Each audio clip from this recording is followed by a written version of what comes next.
Hello everyone, welcome back to Marion's World. I'm Marion and today I'm going to be showing you how I'm going to stitch a piece of Kantha inspired embroidery. It's all inspired by a very old bag that I have, and I've stitched a piece of Kantha inspired embroidery that is going to be put onto my botanicals dress that I am stitching with botanical things for the whole of this year. So I hope you enjoy watching. Oh, and stay for some channel news right at the end. I see you then.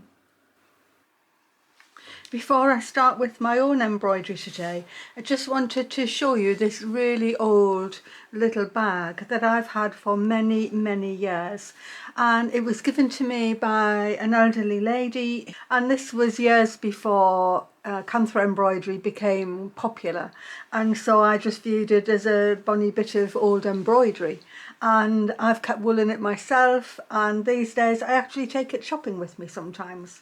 I don't know how old it is, but I feel that it's maybe from the 40s or 50s even. I don't think it's younger than that, but I could be wrong. And what I really like about it, and I've sort of studied this with a preparation for doing my piece of embroidery today, and what I noticed particularly is how tiny the stitches are. So if I hold it up, maybe I'm hoping you will see how actually tiny, especially the background stitches. They are so small. The motifs are sort of naive but beautiful. I really love the elephants, and although the back and front are the same, they're different in colour. So at first I thought maybe this had been hung towards the sun and so it was faded, because when I turn it over, just look how bright that is. But actually, although the patterns are similar, they're not the same. And so I think these were done freehand and not drawn on in the first place. We still have the two people either side, but they're doing different things. So the basis of the design is the same, but the execution is different. So this side has two elephants and then another two elephants. And this side has the two elephants, a lion, and, well, I think that'll be a tiger because he's stripy. So anyway, I'm keeping this to one side while I do my own. I'm actually using thrifted textiles, and I'm actually going to use these fine pearl cottons. I'm trying to limit the colour palette, and so I've gone with these, and I thought they were fine enough. I think if you were using stranded cotton, 2 strands is what it will be the equivalent. So I've got 3 yellows, I've got 4 greens, not sure I'll use them all, silver grey, a couple of browns and a black, and a cream, which is the nearest colour I've got to my background fabric. And you can see I've already started stitching. So I've layered up, this is, you can see, is a piece of a linen top that I thrifted specifically for stitching or cutting up.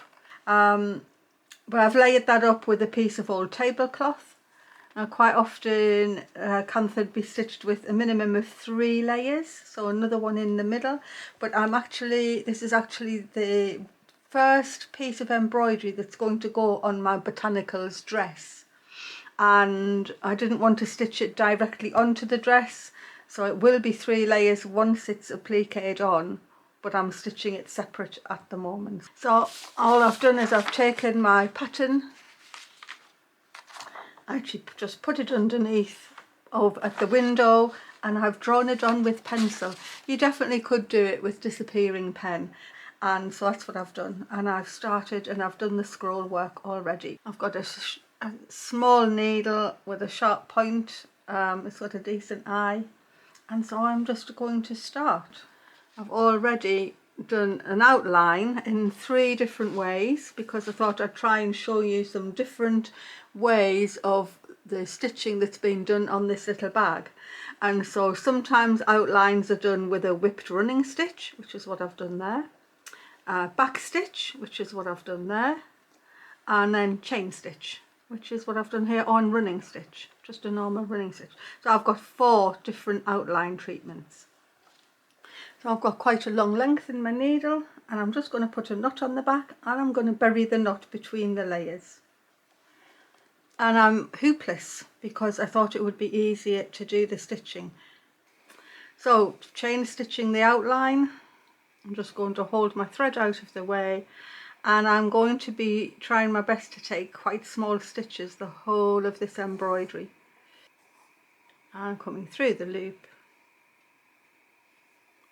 back into the loop, and a tiny, I would say maybe a 1/16 of an inch or 2 millimeters, just a tiny little chain stitch. And sometimes you see the outlines, the Kantha embroidery outlined, and sometimes you don't. But I think I quite like the look of it with an outline, and quite often the outline is darker than the stitching inside. And so that's what I'm going to do. I'm going to do the darker outline and then a paler colour inside for the stitching. I've been actually wanting to do a project with Kantha Embroidery since all the way back to the Kawandi video, because in a way they're very similar techniques. They're all about reusing old materials that might be worn out, particularly clothing.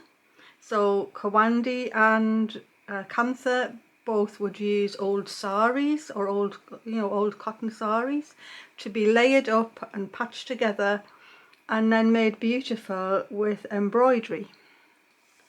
And with Kantha embroidery, quite often they'd be taking the colourful threads from the edges of the saris and then using that as the embroidery thread, so they didn't even need extra thread. And with me being all really mainly about thrifting and using old textiles and old clothes to make into other things, I really love a sort of Kawandi and Kantha and all of those types of things, because it's all about reuse, about making things beautiful. They're not just useful. So it originated in India, sort of specifically I would say Bengal and Bangladesh, that sort of an area, and until maybe just 40 years ago, I don't think it was heard of very much outside of there, because again it's a rural communities mending sort of a thing. But of course we're people who, as a general rule, like to make things beautiful, even if we're just having to reuse things. And so women would be making their mended saris and their new quilts out of old clothes and using the embroidery to make them beautiful, or tell the story of their family, or put in beautiful motifs on them. Just going to running stitch up the mid rib of the leaf, and then I'll running stitch back, so double running stitch. I think I'll do these ones in the whipped running stitch, and again I am actually going to just take tiny stitches. Now I'm definitely still calling this running stitch. I know it's popular today to just say anytime you do running stitch that you're doing Kantha stitch, but actually it's Kantha Embroidery, which is done with running stitch. I don't know whether people actually call the stitch Kantha, but I do see a lot of times when people just say they're Kantha stitching, but they just mean they're doing running stitch. So I'm just going to say I'm doing running stitch, but I'm doing a Kantha inspired embroidery. And I'm inspired particularly by my bag, and so that's why I'm going to try and make my stitches as small as is practical for me. So I'm back to the beginning. I'm going to come up and I'm just going to whip that round with the heel of my needle.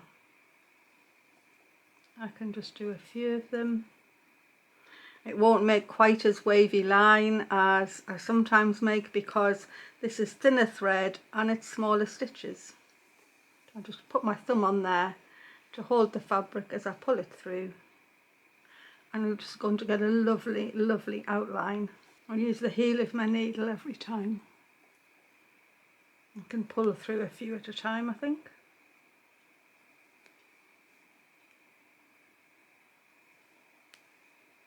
Put my thumb on to support the fabric and pull it through. Couple more to go.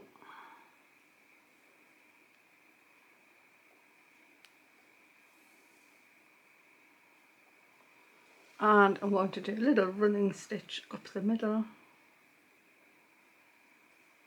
So I'm going to finish off my leaves. I've finished all my outlines, and I've used a variety of methods. I've done the whipped running stitch on this open rose. I've done the same on the bud, but I've done back stitch in a slightly darker pearl cotton for the bud, the sort of half open rose, and I've done back stitch for the blackbird. I've actually increased his size a bit, realised he was a little bit small, but I'm not particularly bothered about scale, because on my bag the people are almost the same size as the elephants. I think that all is fine. Anyway, I'm using this really lovely pale pearl cotton. It's a 12 weight, and I'm using it singly, and I'm about to start filling in some of my petals. I think I'll start on this big one here, and I am just going to fill it in with the running stitch. But I've been looking again at my bag and looking at how tiny the stitches are, so I'm going to try and explore that on here too. So I'm going to go straight up the middle of this petal.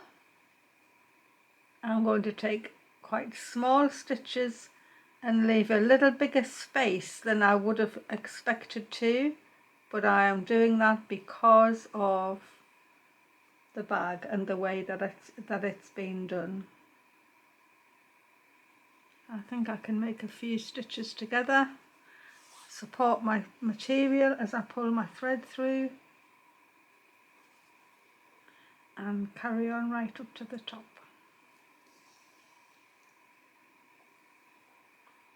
And I'll hop along and turn round to come back. Now, another thing I've realised from my bag is how close together these stitches are. They're quite close, and so that's what I'm going to do too. And at the minute I'm not trying to stack the stitches, I'm not really taking any notice. I'm just going to put my needle where it feels as if it needs to be. So I'll just come a couple of threads across, take another row up. Really the stitches might stack naturally, as the shape of the rose petal makes my stitches, you know, sort of stagger naturally.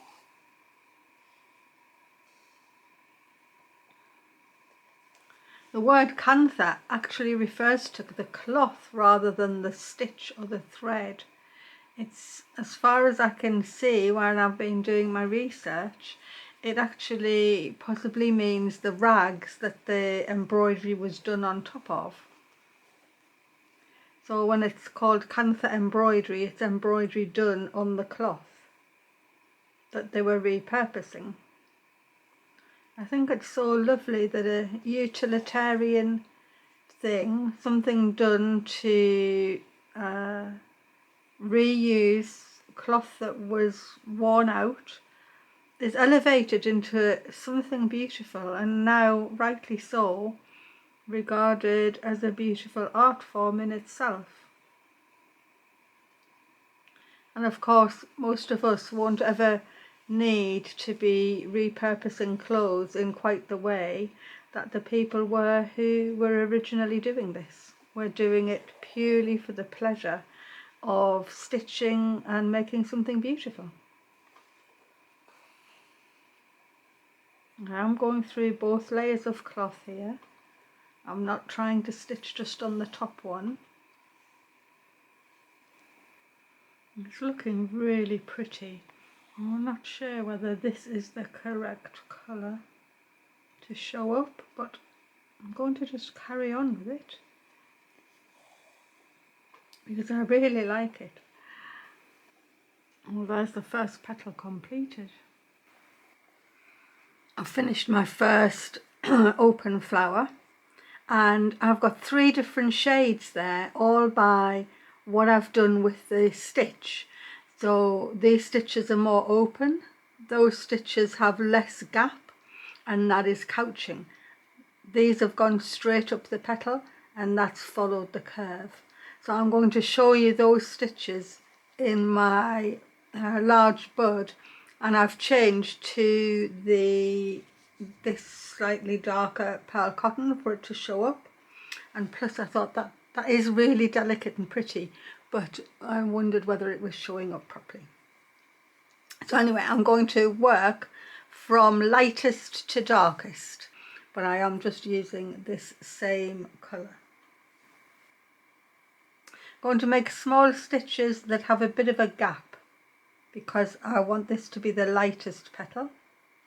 So I'm going to do them a bit even. I'm loading my needle. I've got probably the same length of stitch and a shorter bit of a gap. And this should make my lightest shade.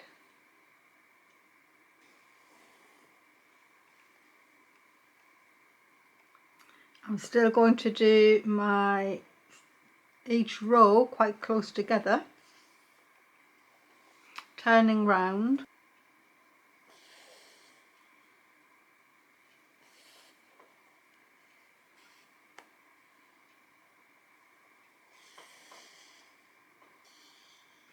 I have to say that the fabric feels very lovely in the hand once you've got a few stitches going. Okay, I'm going to count this petal as done. So I'm going to go on to the next petal to the side and do a slightly darker shade just by altering the size of the gaps and the stitches so that there's more yellow thread on the top and less gaps.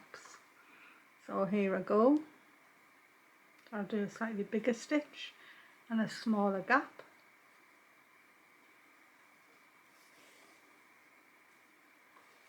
I'm following the outline of the rose petal now. You can hopefully see I've got more stitch showing on the top, which should make a difference by the time I finish the petal. It occurred to me while I was stitching the outline of the blackbird that if I'd done the whole thing in a slightly bigger scale, I could have used my bird block print that I've got, the printing block. And in fact, that's what people used to do. They used the block prints they used the printing blocks to print their design, and then they stitched it. And I definitely could have done that. I just didn't think about it.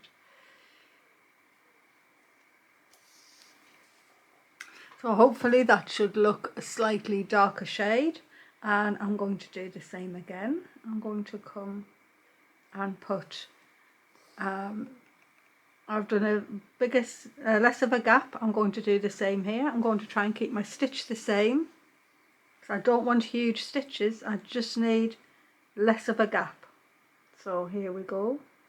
Really try and make the gap as tiny as it can be. And I'm keeping the rows as close as I can without them touching.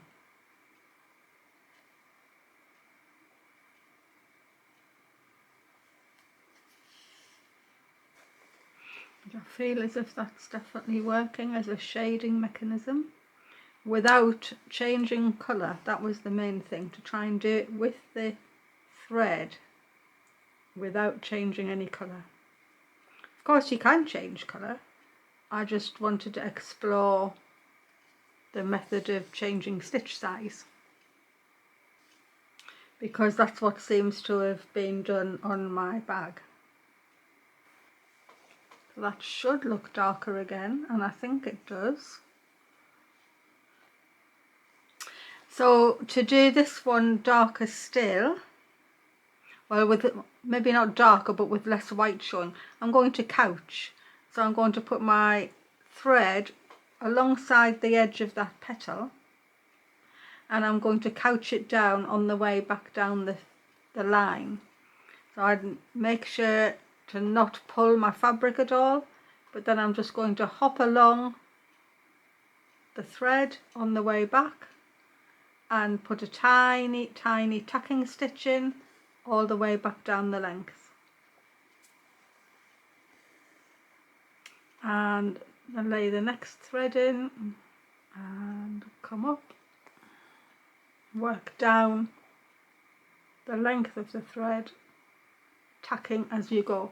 My tacking stitches are about 1/4 of an inch apart, but I am on a small design and I am trying to do it quite delicately. You definitely, if you were working in a thicker thread, you could be making bigger stitches. And I'm actually staggering the tacking stitches as well. So I'm going to do that couching in both of these sections. In fact, I'll finish this and the flower, and I'll come back for the leaves because I'm going to try and do the stacked stitches to make the leaf veins. I think they've come out really pretty. I'm very happy with them. And I'm going to start with these leaves, and I've got this emerald green in my needle. So again, it's 12 count pearl cotton. I would say 2 strands of stranded would be the equivalent possibly. And I'm going to do the running stitch up here, but I'm going to try and stack them to make the leaf veins. So everywhere I want a vein, I'm going to take a little piece of fabric, and everywhere I want green, I'm going to put the stitch. And as I go back down, I'm going to come a little bit shorter so that the stitches angle upwards to leave me with places that look like the veins of the leaf. You just have to be aware of the part that you're trying to leave empty.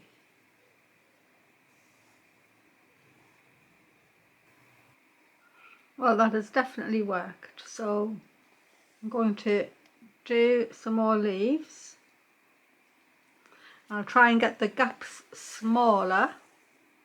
I'm actually going to fill in all of the leaves now, but I'll come back when I'm doing the blackbird. I think the leaves have come out well.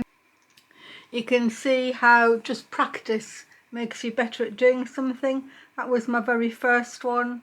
By the time I worked down, I was only picking up one thread between each stitch, which made those really finer leaf veins on there. These ones I did with the couching and this, and then on the sepals for this rose I just did the running stitch itself. I wasn't trying to stack it or not, just the same way as I'd done in the petals. So hopefully you're getting a taste of what different things look like. But I'm back with the blackbird, which is the last motif for me to do.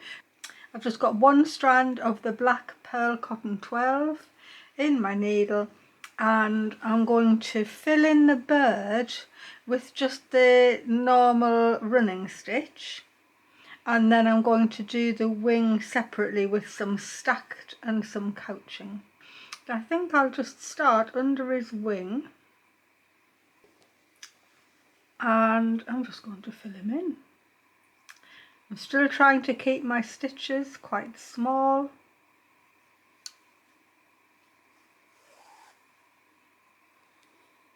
think he's going to come out lovely. I'll have to remember to leave a part for his eye. Wished I'd remember that I had the Indian printing block of the bird. I think it's a robin, but I'm sure I could have done something with it. Not to worry, it's just too big for my design, I think. But if you have one, you could always use it to do something like this. In fact, I'll get this drawn out as a proper pattern, and I'll put it in the shop as a free download if you want to do it.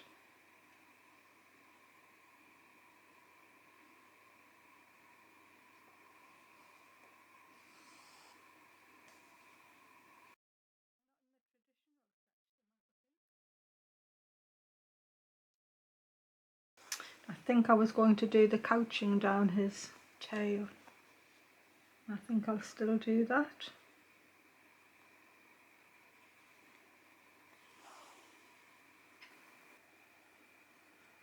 I have the blackbird's body filled in now. I decided I'd just go around the wing with a whipped running stitch just to define it, and just give it a bit of an outline before I fill it in with however else I'm doing it. So far, I'm really pleased. So I think if I was doing this on a bigger scale, I'd have maybe done the outlines all in the chain stitch, because I actually like the chain stitch outlines, but I think maybe my embroidery is a little bit too tiny for it to show at its best. But I think chain stitch would look nice around the bird if I'd done them bigger. Okay, so I would like the wing to be, just get my pencil, I can have one set of feathers and another set of feathers, and then all long stitches on the tail. And I'm going to stack them like I did with the leaves, going this way, and hopefully it'll look like the laid feathers are laid down. Maybe again I'll just try and take one or two threads,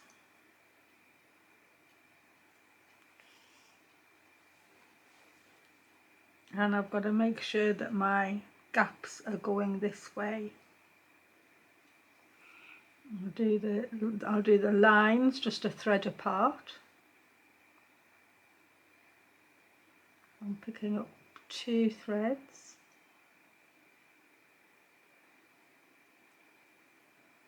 I'll show you when I've picked these ones up.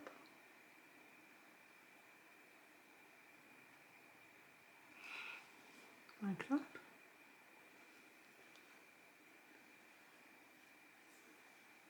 I could definitely use the disappearing pen to mark the lines on, and then you would know just to pick up the lines. That would actually be a good idea.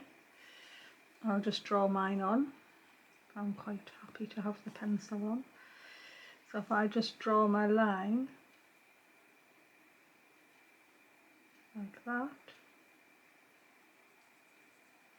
and then as I come back, I'll know just to pick up that point, that line.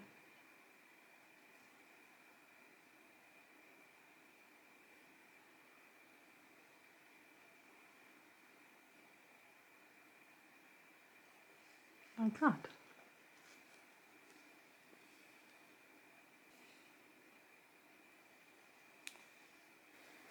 Well, I really like the way that the feathers have come out with the stacked running stitch there.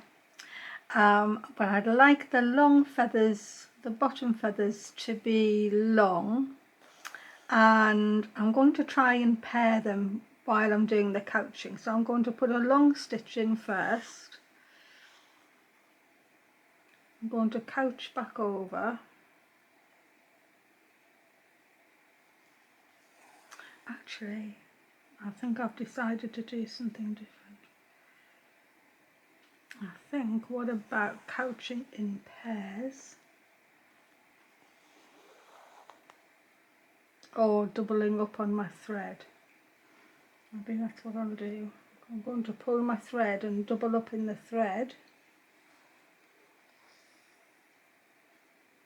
So I've now got a double thread. Now I'm going to couch in the same way.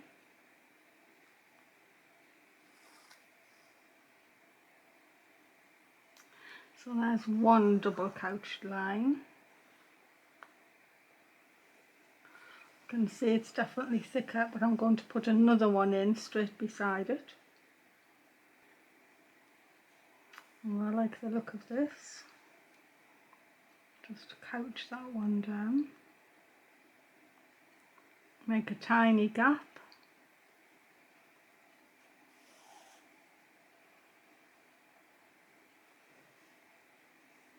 And start again. I'll lay my audition where I want my thread to come down to. I think it only needs one couching stitch over it. I think I'll keep the couching stitches in a line and it'll be like extra feathers.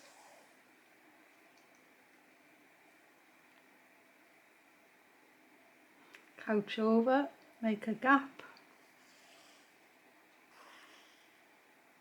And as you can see, I've sort of carried on from those stacked running stitches, but I've got a different texture with the couching, and it lets the wing feathers lie long ways. For both of those reasons, I like the couching there. So the tail,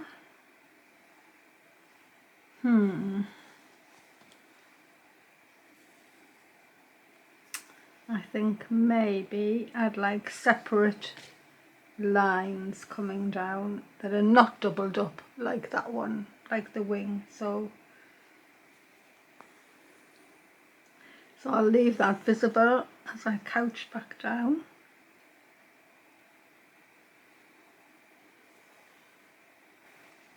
I think for the top of the wing, I'm just going to running stitch it in the semicircle that I can see.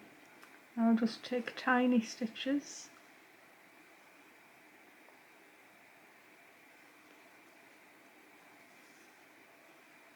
And I'll follow the curve.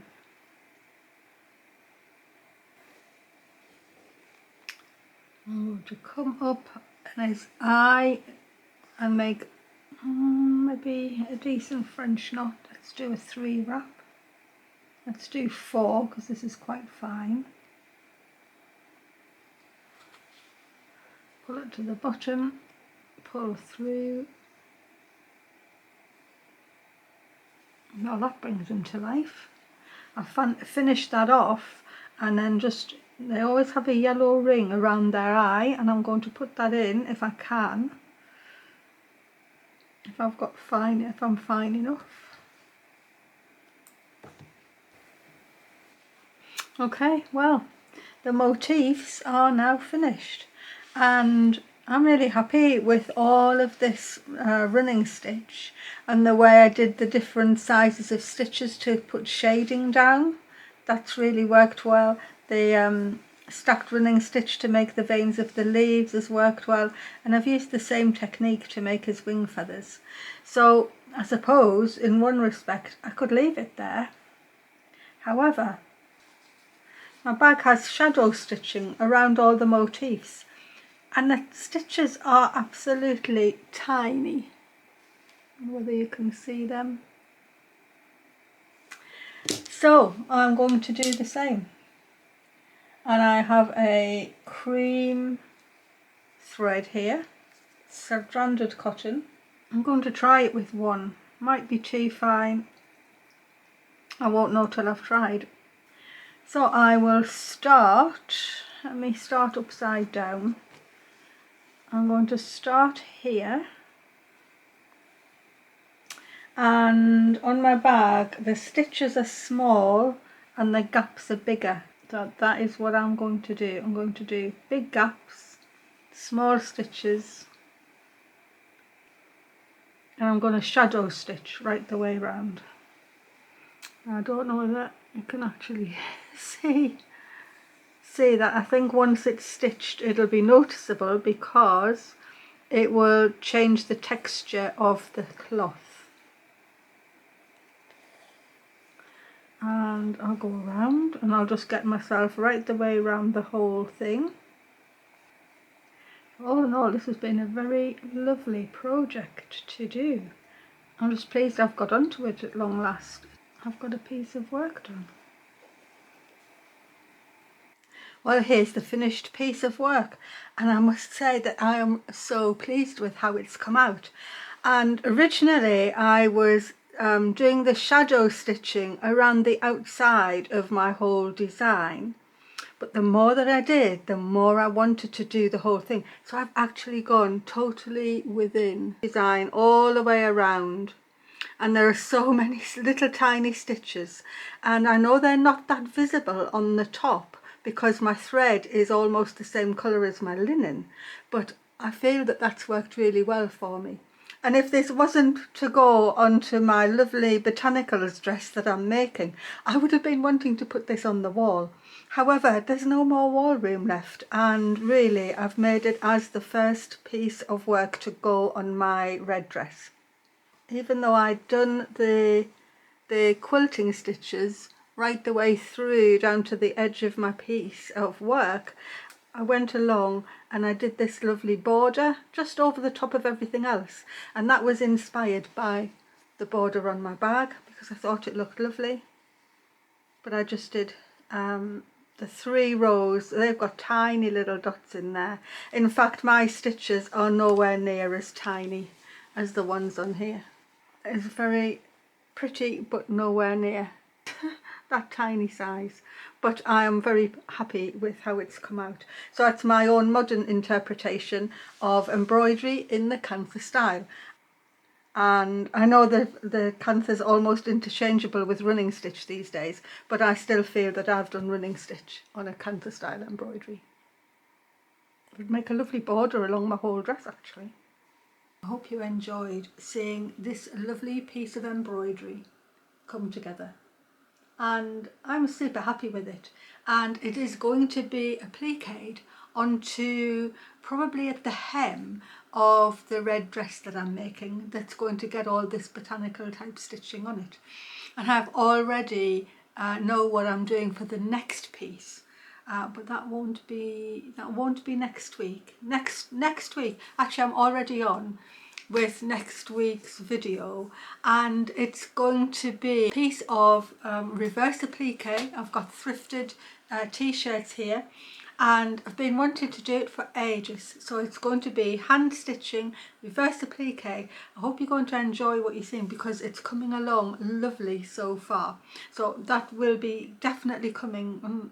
That definitely should be coming next week.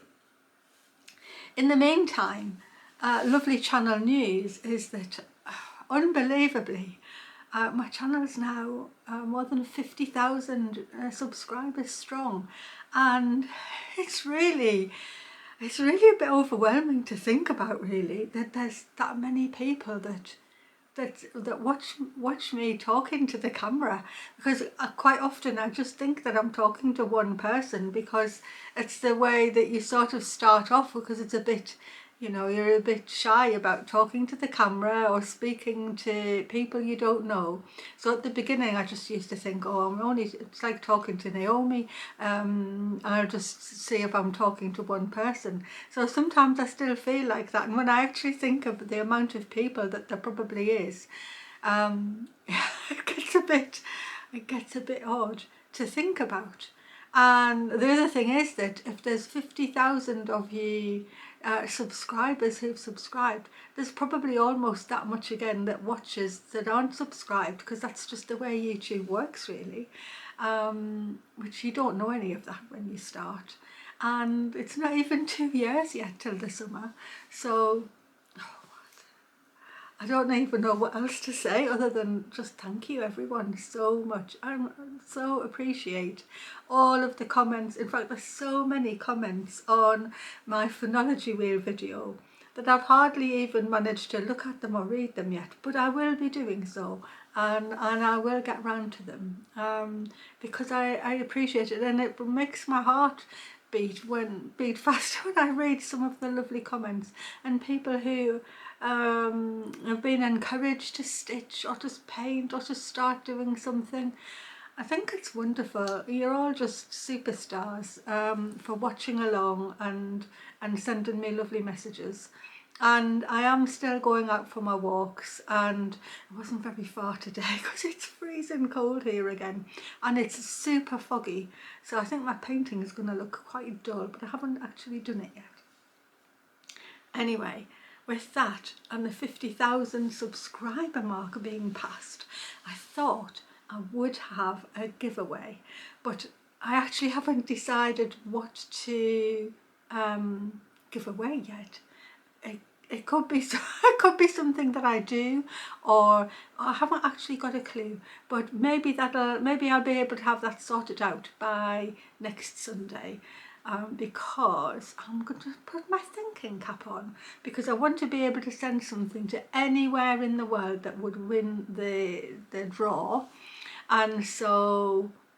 Yeah, I think I'll take the next week to sort something out, and it'll be wonderful. So I'll put my thinking cap on and see what I come up with. It'll probably be something that I make, because I don't sell any of my stuff. So it'll be an exclusive of some description if you end up being the winner of the draw.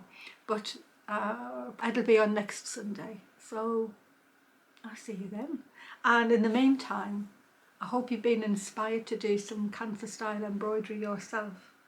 I really like this, and I'm going to, hopefully I'll have the pattern in the shop when the video goes up, and I'll yeah, yes, I hope you enjoy stitching it. Thank you again, everyone. I don't know what else to say. Thank you so much. You're all stars, as usual. See you next time. Happy stitching and creating and painting, and you know what you'd like to do. Just do more of it. That's what I think.